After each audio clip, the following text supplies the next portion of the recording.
Assalamualaikum warahmatullahi wabarakatuh. Pada video kali ini saya ingin berbagi langkah-langkah, yaitu 4 langkah uji validitas kuesioner. Apa saja 4 langkah itu? Mari kita simak. Yang pertama adalah tentu saja siapkan aplikasi SPSS. Kita harus mempersiapkan aplikasi SPSS. Apakah aplikasi yang lain boleh digunakan? Ya, tentu saja boleh. Tapi pada tutorial kali ini saya menggunakan aplikasi SPSS. Yang kedua, siapkan data kuesioner yang telah diuji cobakan. Maksudnya apa? Kuesioner yang telah kita buat ya, dengan cara-cara yang kemarin saya share ya. Nanti kalau belum ada atau belum tahu bagaimana cara membuat kuesioner yang baik, nanti bisa dilihat di link deskripsi. Nah, kuesioner itu kita berikan kepada beberapa orang ya, untuk diuji cobakan. Misalkan ada 20 orang begitu ya. Nah, datanya ini disediakan itu dalam bentuk file Excel begitu. Yang ketiga, itu siapkan data Airtable. Airtable ini adalah suatu pedoman atau patokan. Nah, nanti kalau kalian belum bisa atau belum tahu dari mana dapat Airtable ini bisa dapat download dari internet, bisa dilihat dari buku statistik, atau bisa dilihat dari link yang saya bagikan di bawah ini, di link deskripsi. Dan yang terakhir adalah tentukan hasil pengujian sesuai dengan kriteria. Tentunya kita bertanya-tanya, sesuai apa sih?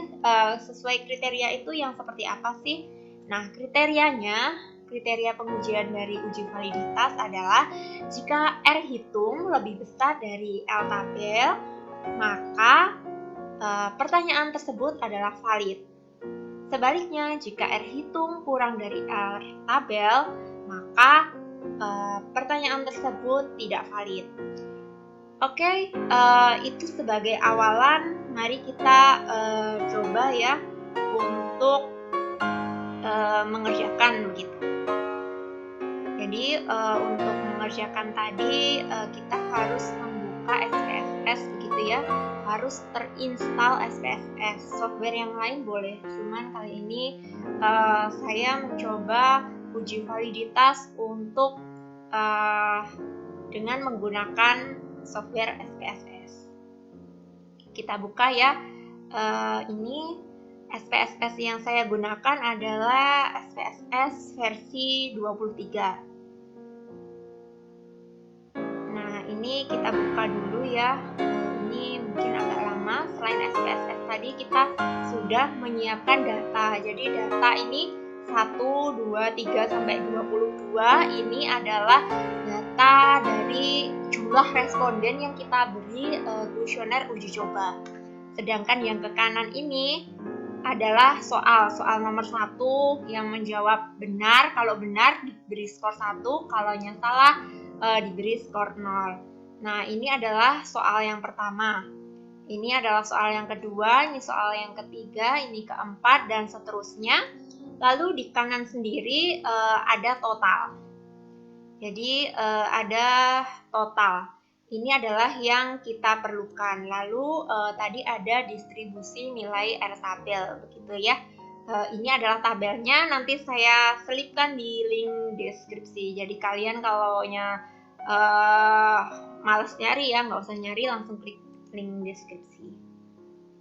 Nah, ini adalah bentukan dari SPSS. Di sini langsung kita klik ya pada variabel view ya. Di bagian bawah ini ada variabel view. Nah, di variabel view itu kita tulis di sini soal 1. Sebanyak jumlah soal yang kalian buat di kuesioner. Kebetulan soal yang saya buat di kuesioner ada 25.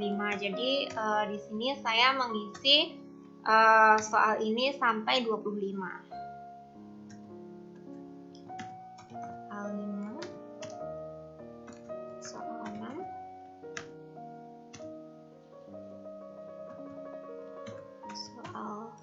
7, soal 8, soal 9, soal 10. Maaf, ini salah ya. Ini soal 9, bawahnya soal 10, soal 11, soal 13,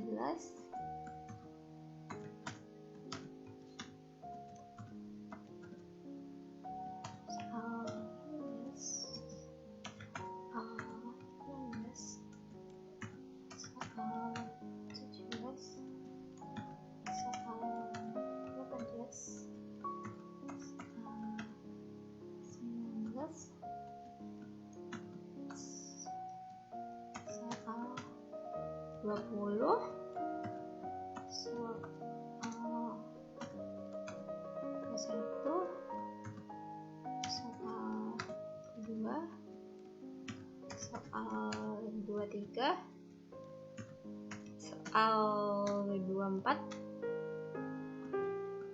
soal 25.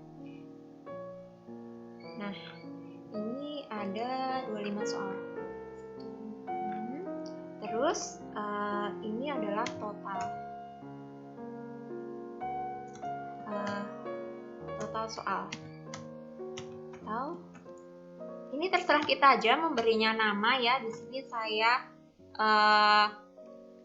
klik total soal. Nah, desimalnya mulai dari soal 1 tadi kita buat 0 ya.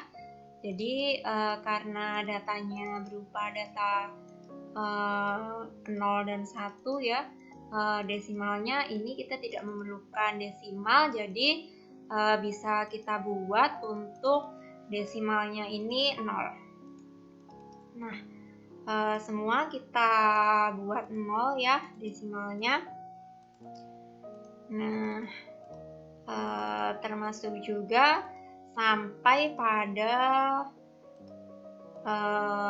total soal ya, karena nilainya nggak ada desimal, yaitu cuma 0 sama 1. Nah, lalu kalau sudah, kita masuk ke data view. Nah, di data view itu diklik ya, kirinya variabel view ada data view. Nah, data view ini yang kita masukkan adalah data-data dari Excel kita yang sudah kita buat tadi ya. Data view soal 25 soal sampai total kita masukkan ke dalam SPSS. Kita copy paste bisa. Copy, lalu kita paste ke data view. Bentar ya. Nah, ini sudah di sini ya. Soal 1, ini soal. Nah, yang ke bawah ini adalah jumlah responden.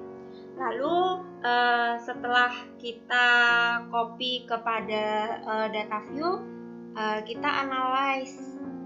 Terus pilih correlate bivariate. Lalu ini semua kita blok, kita masukkan ke dalam variabel.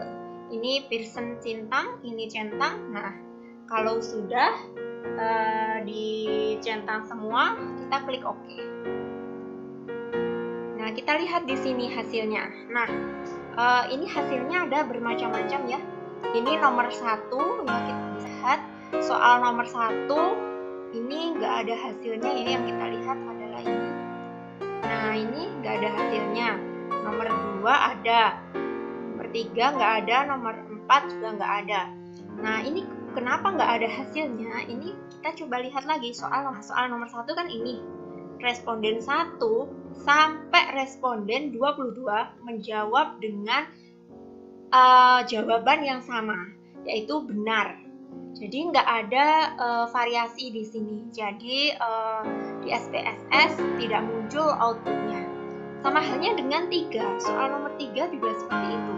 Sama, dia tidak muncul outputnya karena semua orang itu menjawabnya sama, yaitu benar semua.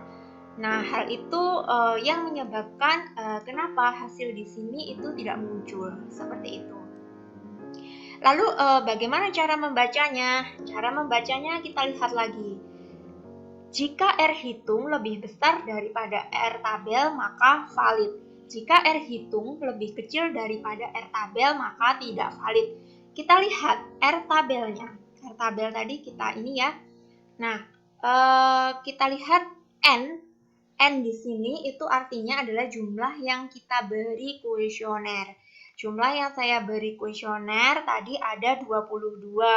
Jika kita memakai signifikansi 5%, maka R tabelnya ini 22 ya, kita lihat 0,432. Bisa dicatat ya teman-teman.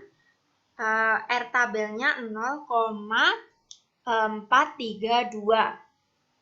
Nah, ini ya 2, jika kita pakai yang 5%, signifikansinya ada 0,432.